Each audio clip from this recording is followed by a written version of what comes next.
One. Hi, y'all. We are so excited about this one. Last but definitely not least for the week is our dear friend Veronica Benson, who is going to show us the cake recipe that we need to know. Very excited, and we see Nasia is on. And Veronica. So, Veronica, just before you get started, tell us a little bit about what inspired you to start baking.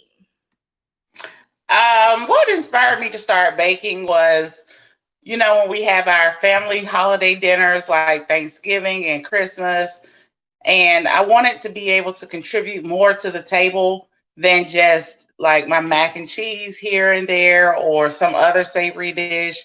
So one day on Facebook, I came across a cream cheese pound cake recipe. So I asked my mom, could I make this for Thanksgiving? And when it comes to Thanksgiving, you can't just set anything on the table without it passing approval. So she told me to practice, and I practiced the cake. It came out wonderful.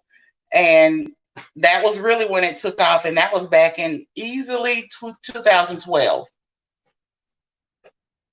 Okay, perfect. 2012.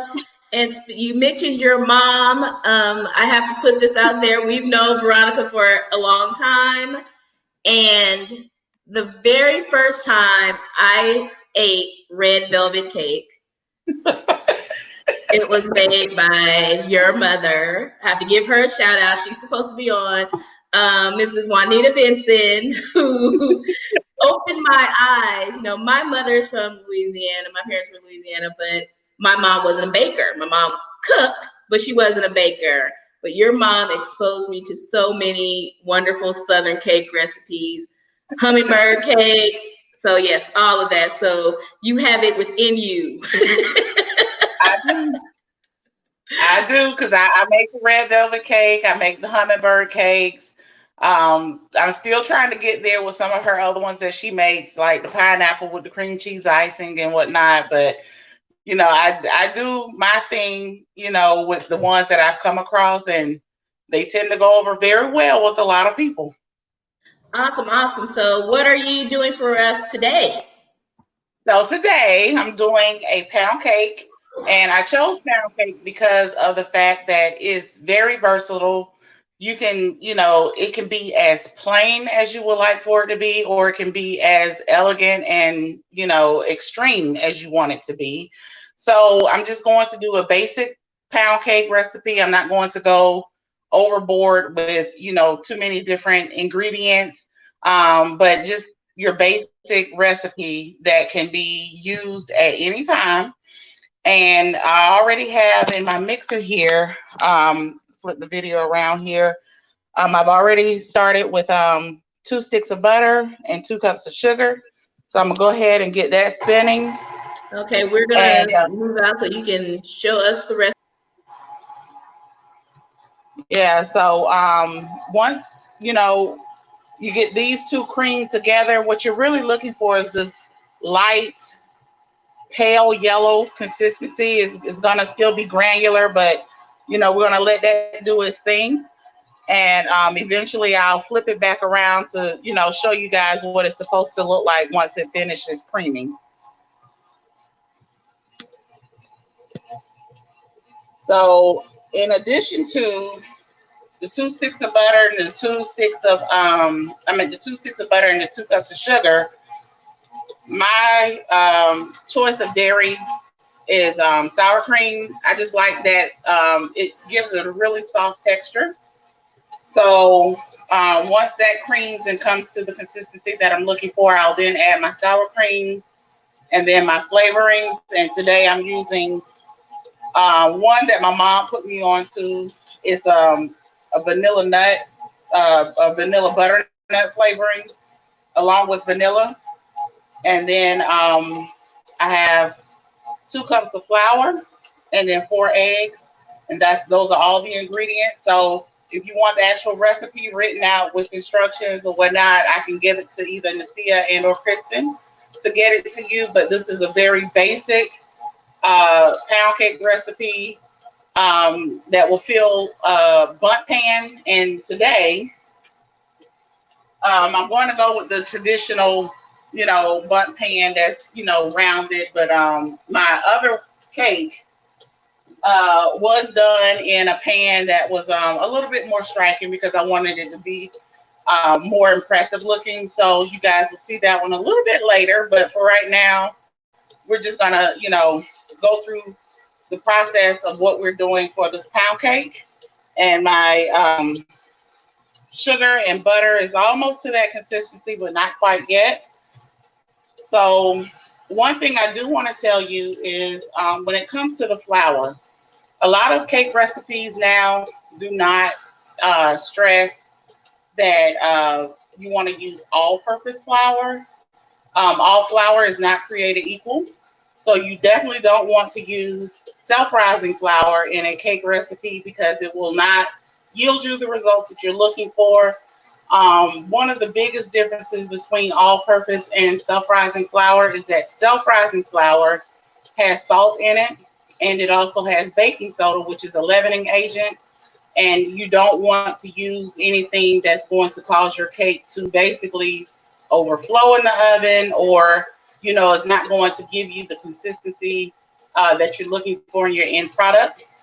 The other thing is that self-rising flour is more ideal for pancakes, muffins, biscuits, things of that nature that you're looking for. But with all-purpose flour, that's best for baking, thickening sauces, like if you're making gravy. Being from the South, I'm going to thicken my gravies. Also for coating meats and seafood. So when it comes to your flours, and especially for baking, you more often than not, you want to go with all-purpose flour.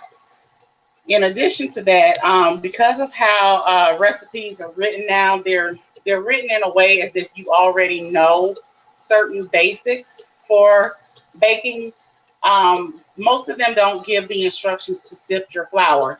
Now, I've already sifted my flour off camera before we started. However, you want to sift flour whenever you're baking a cake, simply because it helps to aerate the flour, makes your cakes lighter, fluffier. You won't necessarily need to sift flour for when you're doing things like cookies and brownies or those cookie bars. You want those to be a little bit denser, not as light and fluffy, cake-like or whatnot. So now we have our butter and sugar cream to about where I was looking for it. See how it's already like a light pale yellow, but it's still, a little bit granular because of the sugar. And the sugar is helping to create air pockets in that butter, so that will help also with the lightness and the airiness of the cake at the end. So now what I'm going to do is go ahead and add in my sour cream. And this is 8 ounces of sour cream. When it comes to pound cakes, or any cake really, you can use any form of dairy that you choose. As long as it's 8 ounces, you can, mix and match or whatever. You can do whole milk, buttermilk, sour cream, cream cheese. And the thing is you want them mostly to be at room temperature so that your ingredients will come together better. Now, I have in the past rushed and not had all my ingredients out to room temperature except for my butter. And I've learned, tip from my mom, that as long as your butter is room temperature, everything else can, you know, not be room temperature, and it still comes out well. But if you're starting out baking, I would suggest that you keep all your ingredients to room temperature. So now that I have my sour cream mixed in with my butter and my sugar, I am now going to add in 1 tablespoon of vanilla. And I tend to use the real pure vanilla. I know it's a little expensive, but it makes a huge difference in your cakes. I do use imitation vanilla. Most of the time, I'm using that in my icings, especially if it's a white icing and I want to keep my icing bright white. And then, in addition to my tablespoon of vanilla, I'm going to use 1 teaspoon of vanilla butternut flavoring, um, which gives it a very unique um, taste. It's a buttery type nutty flavor. I don't know how to describe it, but I mean it's a very interesting flavor. Okay, we have some questions, Veronica. Do you want to kind of Sure. field those? Someone wanted to know how much sour cream do you Eight use in this ounces. recipe? 8 ounces. 1 cup. Eight. Okay, perfect.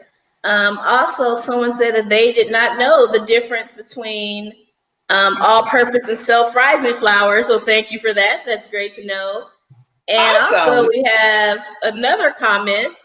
Wow, after all these years, didn't know about sifting flour. Yes, that upsets me that when I read recipes, they don't tell people to sift. And I'm like, that's misleading because you want people to make this cake and then they end up with a very dense, heavy cake. You have to sift that flour. I tend to sift my flour 3 times before I use it. So, however you choose to sift it, I don't personally like the method of using a whisk and stirring it around in a bowl. I actually have show you guys my sifter. I actually use a crank sifter, Oh, thanks my to my grandmother mom. had one of those. Those are Yes, good. I actually use the sifter that is like a canister with the crank on it, so that you can actually turn it, when you're trying to get it in the right place, so that you can actually sift it.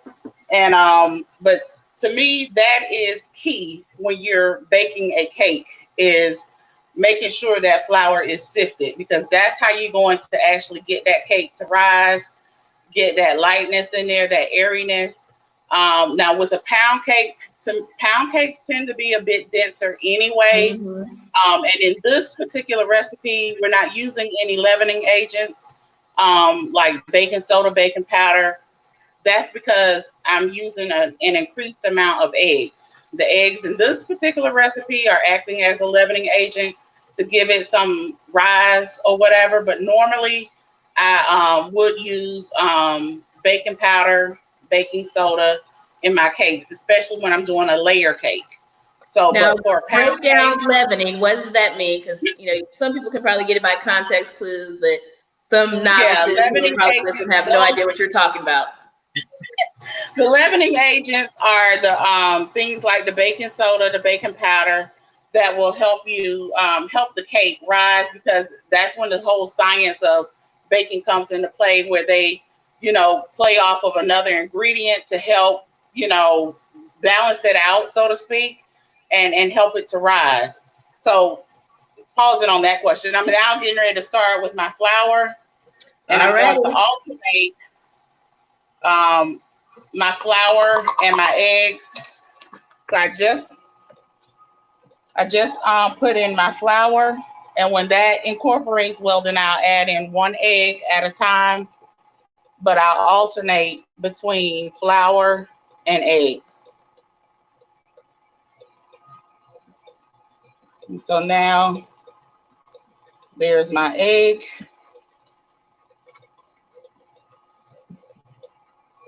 Oops, I'm sorry. I think I might have made that a little bit blurry.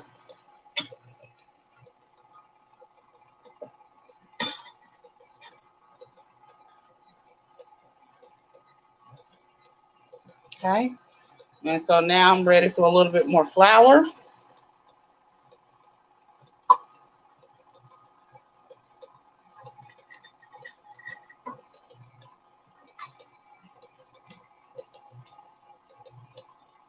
And then that's incorporated. So there's another egg. And then I'll just do this back and forth until I get all the ingredients in there. You want to start with flour and then make sure you end with flour. According to the recipe that I'm following, you start with the flour and followed by an egg, go back to the flour, follow with another egg, and so on and so forth. And then the last ingredient that you should be putting in there should be your flour.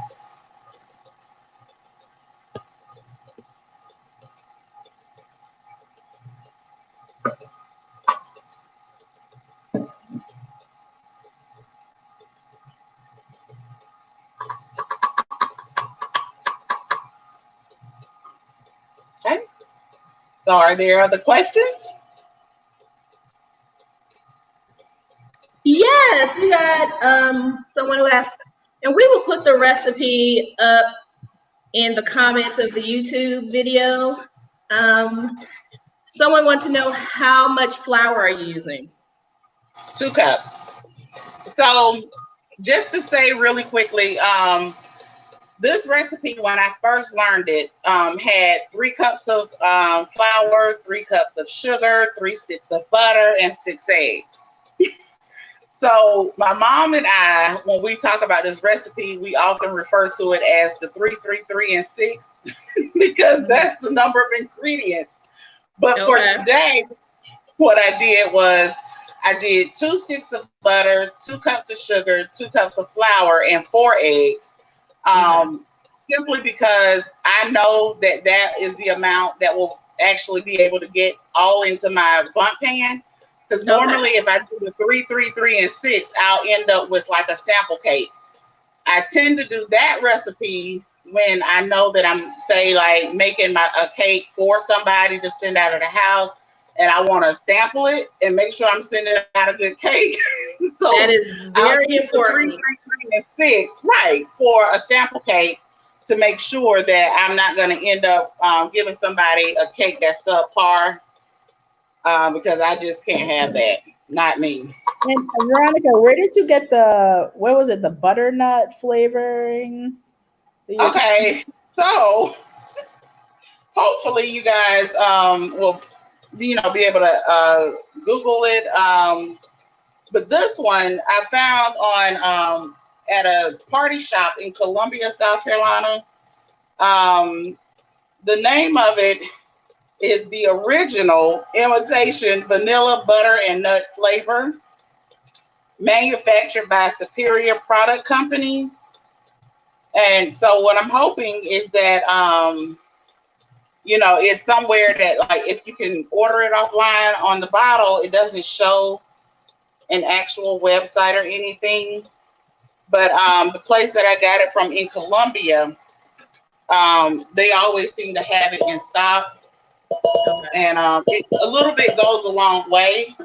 Now, with this one, there is some coloring to it, so it's going to give your cake like a deep golden color when it's finished. Oh, nice. But that, to me, it's not a big deal. So I've already added in the last of the flour and the eggs, and at this point, this is what our batter is looking like.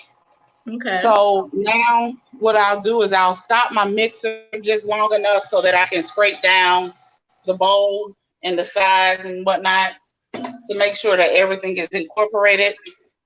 Do you have a special method that you use to do that? For scraping? Yeah. No. It's just really just I'm just using a regular spatula. I get it all off my beater here, and then I'll unlock my bowl and just scrape down the sides. I'm sorry. Here we go. Scrape down the sides and whatnot, and then make sure that I'm able to, get way down in the bowl so that anything that wasn't, brought together by the mixer or the paddle attachment to my mixer, just to make sure that everything is coming together so that there are no uneven baking spots when I go to put it in my pan. And we had a question about if the mixer you use makes a difference. Personally, for me, yes. I love the stand mixers. I am a bit biased with the KitchenAid mixers, um, simply because that's just a preference for me. This one that I'm using here, I bought this one back in 2012. It was about 8 years old. I've never had any issues with it, and I love it for the fact that I can, keep going. I don't have to stop. I do have a hand mixer, but I don't use that one for baking cakes because of the fact that I like to keep my hands free to be able to grab my other ingredients. Okay. I do. There are some more questions that came in while you're doing that. Um, Okay. it was way up here. Do most pound cake recipes use sour cream? That's not a No, standard. no, that's just my preference. Yeah. Most of them, like when I grew up watching my mom make the pound cake, she would use whole milk, she would use buttermilk. Yeah. It's just a preference thing for the dairy part of the cake. I I like a little personally like, tang. right, I like the sour cream. I felt that it's added to the moisture of the cake, to the softness of the crumb, and the crumb, like when you go to pull the cake apart to put it in your mouth, it has a softer crumb to it. It's not so dense, or whatever, but that's just my preference. Okay. Another question is, how is butternut flavoring different from vanilla flavor? Is it preferred? Does it taste better? Like, what's the? It's different. Mhm. I don't know how else to describe it. It's different, but it's a really good different. Okay. It's very unique. Not in a bad way, or anything like that. It's just a really unique flavor, and I mean, it to me brings the taste of the cake up a lot. Right now, I'm getting ready to prep my pan with Baker's Joy. So sometimes in the Mhm. beginning, a lot of people will do the butter and the flour thing to prep their pans. Yes. I will do Baker's Joy simply because of the fact that I don't like to get my hands too messy sometimes Yes. when I'm actually doing, certain things. So I just would prefer to spray my pans to prep them. Okay. Someone So, says you can omit the butternut flavoring. Yeah. Like if you don't want that, people add different flavors to pound cake. My aunt used to use right, almond extract in right, her. So it's kind of up to you. A lot of people, if they're doing a lemon pound cake, they'll do the lemon extract. It's, kind of right. up to you. And so And it's a, to you taste me, your batter. sometimes I do. Now, this is a recipe that I'm already familiar with, so I don't always taste it because I've made it for so long. I know what to expect. Yeah. But now, honestly, when I go to make my red velvet cake recipes or my red velvet cakes, I tend to taste the batter each time Mm. just because I want to make sure that, it's consistent, with what I'm doing. But with the pound cake recipes, because I don't always use the same flavoring twice, it's just to me, a pound cake is a recipe you really just can't mess up. Okay. Are there any other favorites that you have? Favorites, like as in recipes, Yeah, other recipes. You mentioned the red velvet. You mentioned the pound cake. Um, the hummingbird, I have done, and that one actually had become a favorite from back when my mom was making them, and then I forgot about them until one day someone asked me if I knew how to make one. And I just went online, found a recipe, made it, and now that one has actually become one of my favorites. awesome. We Veronica, have some more questions. sorry. I was Yeah, I was like, we see your questions. We're trying to get to them. right. This is a little different flow because she's explained the recipe. So your patience is very much appreciated. Can you add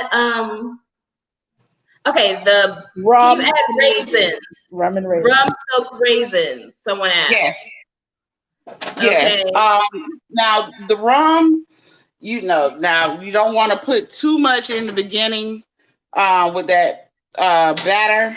And guys, I put the cake in my oven. Now my oven was already preheated to 325 before we started. So my cake just went in there, and with my oven, it gets pretty hot quickly. So I'm setting my timer for 55 minutes on that.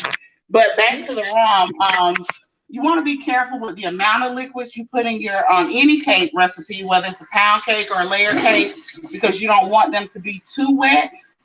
And because the wetter they are, the longer they have to stay in the oven. You don't want to end up burning them. But I have a sister who has made a rum cake before, phenomenal rum cake. And so she's put some in the batter, but where she really puts her rum in is when she makes the glaze. And she uses the rum there. And let me tell you, it's not a cake for kids. Yes.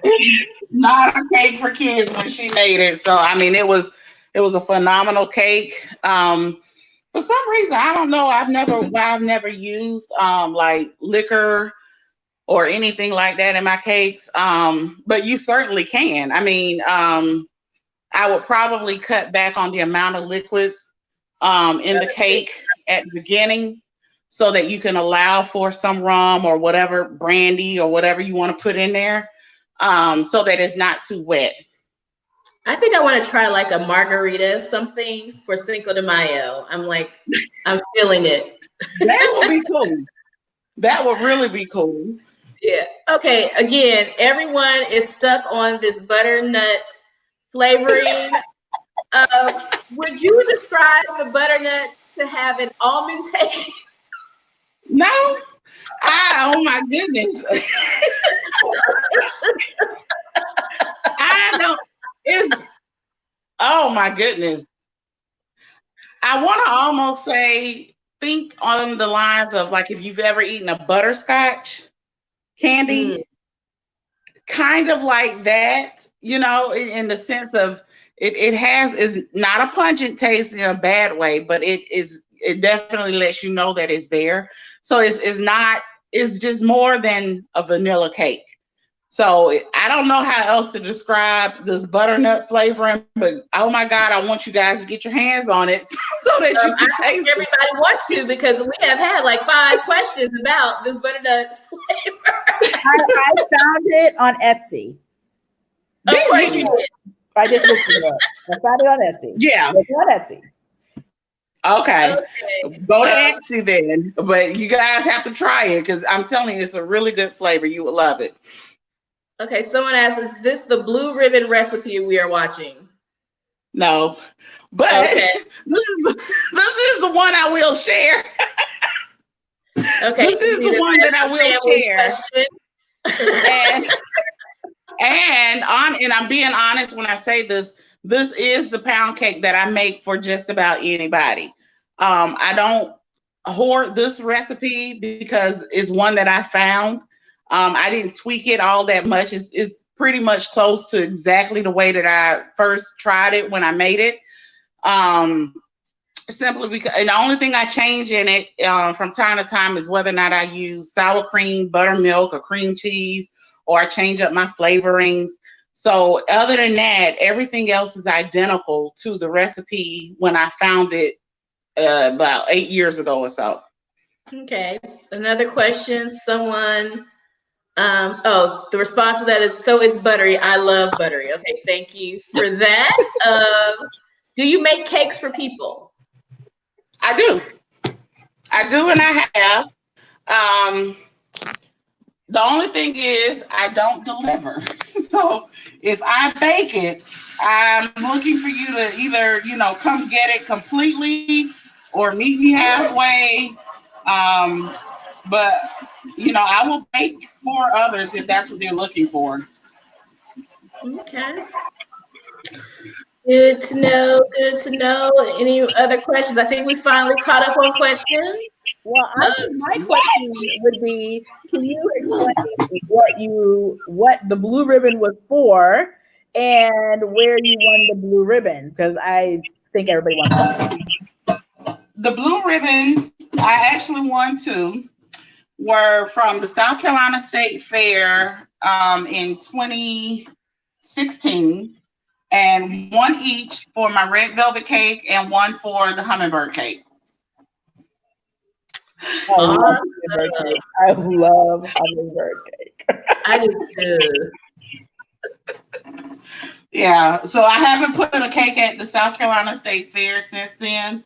And I've thought about it, but I would want to go with something different, but I haven't figured out yet which cake I would want to put back out there just to see how it does. But those were the only two so far. I would say that stiff competition at a Southern State Fair, that is huge competition. So congratulations. Trust me, guys, you're pretty generous with those blue and red flags, so you would have to see them. Hey, I'm your award-winning baker. Someone asked, what kind of spice can you add in your pound cake? Oh my gosh. You can actually add anything. You can do chocolate. I've done that. I've added like a 3/4 cups of cocoa powder to make it a chocolate pound cake. You can add cinnamon and nutmeg if you would like. The pound cake recipe to me is the recipe that's your basic. And if you want to experiment and add things, there's certainly room there for that recipe for you to add things into it, like nuts and raisins, the rum, different spices like cinnamon and nutmeg, different flavorings, lemon, orange. I have even combined, I think, 3 or 4 flavorings last year for a niece's cake. And I know one of them was orange, lemon, and something else. And my family loved it. So you can add as many flavorings as you want to them and make them your own. You know, it's a very versatile recipe. It doesn't have to just be the way that I gave it to you guys. You can turn it into whatever you want and make it a signature cake if you like. Yeah, so we had some other suggestions. Someone mentioned cardamom. Have you ever did like cardamom? I love cardamom, by the way. That's like a really great I think I've cooked flavor it. profile. I've never made it. Yeah, someone adds coconut and cinnamon. So yeah, there are just so many, like you said, things that you can do. So someone asked, if you want to purchase a cake, if someone wants to purchase a cake from you, how can they contact you? My email is available. It's Veronica71276@gmail.com.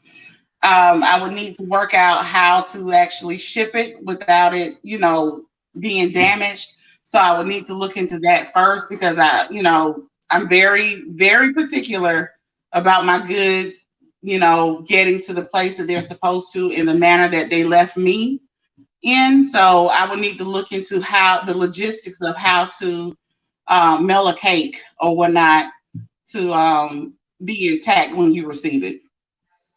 Got you.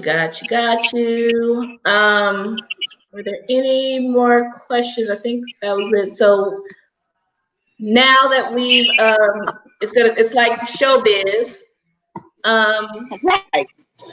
So now that we are finished, forward 50 minutes.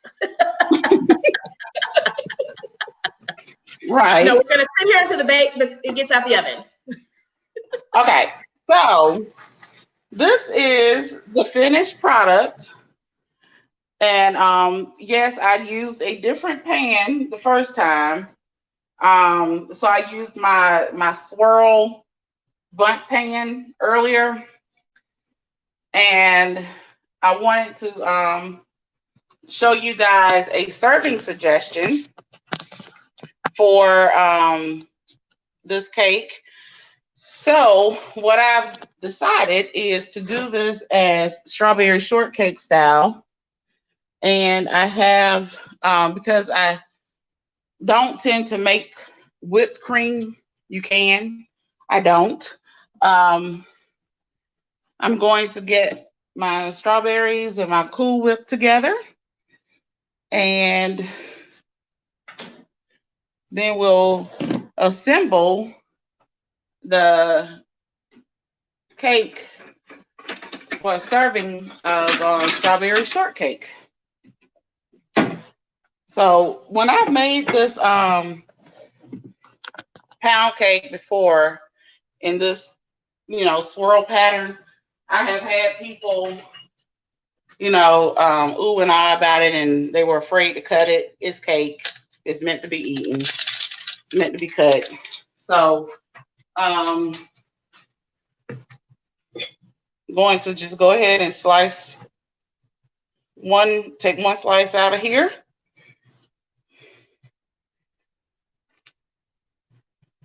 And okay, I wish I had someone here to help me with my camera phone, but I'll show you guys in a minute that I've cut the cake. And what I'm doing here is, swirling around the Cool Whip.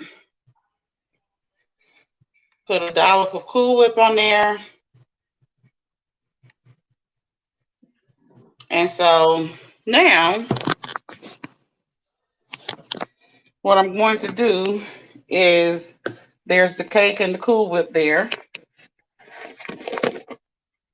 I'm going to take some strawberries that I cut earlier and place them kind of in a little pattern. So good. Okay, like how long will it take us to get to Charlotte? I mean, so this is, now I'm giving you guys permission to have strawberry shortcake while we all have to sit in quarantine for this coronavirus thing that we're all going through. So a little more Cool Whip here.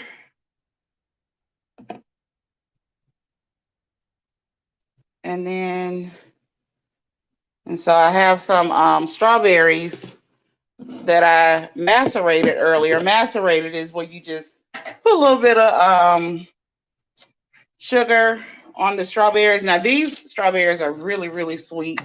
I probably shouldn't have, done that before, but I grew up, always putting sugar on strawberries, and as a real treat.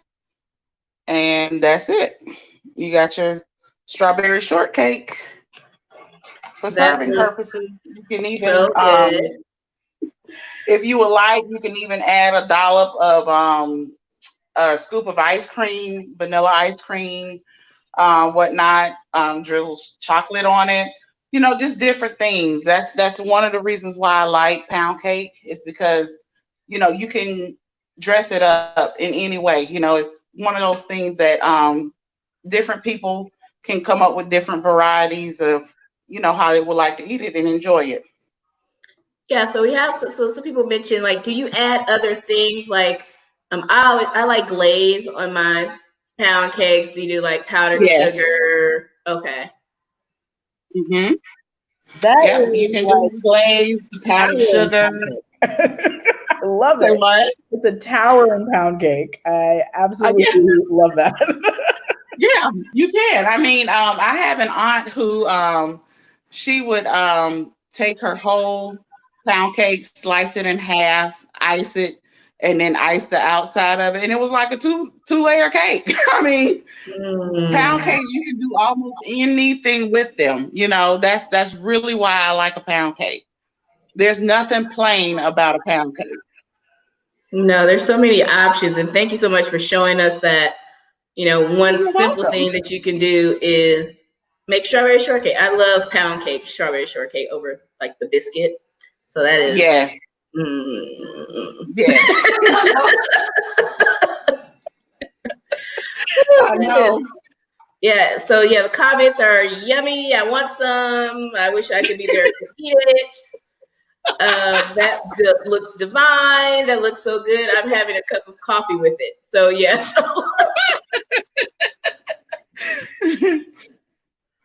Okay. Any more questions? If not, we'll get ready to wrap up. Oh, Nasia, I forgot the most important thing. Our raffle. Oh yes, make sure that if you haven't already, subscribe to us on Facebook, or subscribe to us on YouTube, our YouTube channel right here. If you have made a comment, we'll enter you in to win as well. But follow us if you haven't already on one of our social media channels. And thank you if you've already done so, and put in a comment, because I've already seen some people who have won. So this is, somebody can really attest, we are giving away $25 gift cards. Yes, we are. And again, that is all thanks to Mr. Arnold Martin at Silverton Mortgage, who sponsored the gift card giveaways for our Break the Monotony week of whatever session. So we've had fun this week. I've had fun this week, Lucia. I have loved it. And this is kind of like, we ended it well because we ended it on dessert. So yes, like you should. How we ended it. But I'm sure we're going to have everybody back on, because everybody loves all of our presenters so much. So maybe we'll have Veronica back and we can do something, as this was a primer. So maybe we went on to like 2.0. Yes, we have a lot of like, thanks, Veronica. Have her again. Yes. So thank you. Oh, thanks, guys.